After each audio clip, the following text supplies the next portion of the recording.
15 years ago, back before Google was a verb, the company launched Gmail and the world was never the same.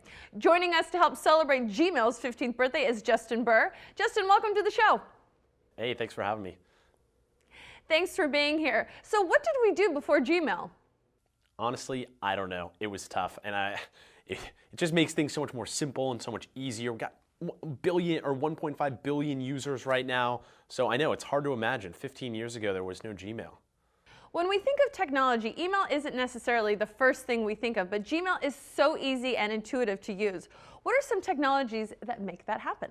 Yeah, we're trying to roll out new features to make things easier and more simple and more intuitive because everybody gets a lot of email and sometimes it's not the best thing that you want to deal with every single day. So we've got Smart Compose, which is kind of the predictive phrasing feature that we have. So you type, hey, and then it'll finish your sentence for you. How are you doing? How was your Monday? Things like that based on the context of the email. And it's actually saving our users from typing 1 billion characters every single week with that Smart Compose feature. So that is now coming to mobile devices, and it's also coming to the subject line. So it's going to look at the body of the email that you've written, probably with Smart Compose, and then it's going to suggest a subject line based on the body of that email, which is awesome. It's also coming to new languages, and then we're adding a new layer of personalization as well. So if you like to use slang, you like to use certain words, that Smart Compose is going to pick up on that, and it's going to be able to write those emails essentially for you in your voice and your tone so that you can free up your time to do other important tasks.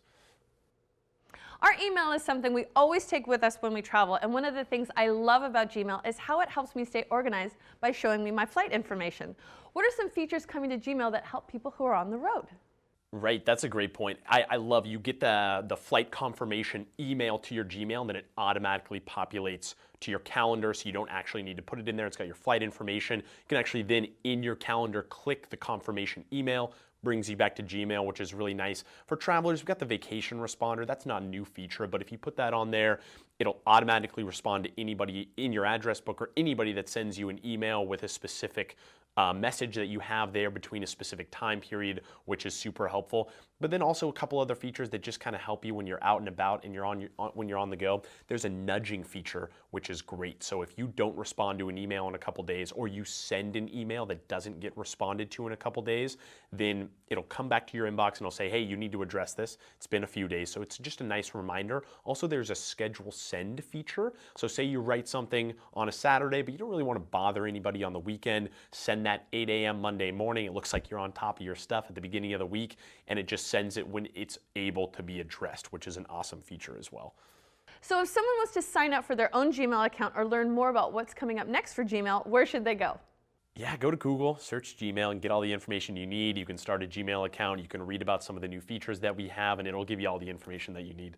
Justin, thanks for being on the show, and congratulations on 15 years of Gmail.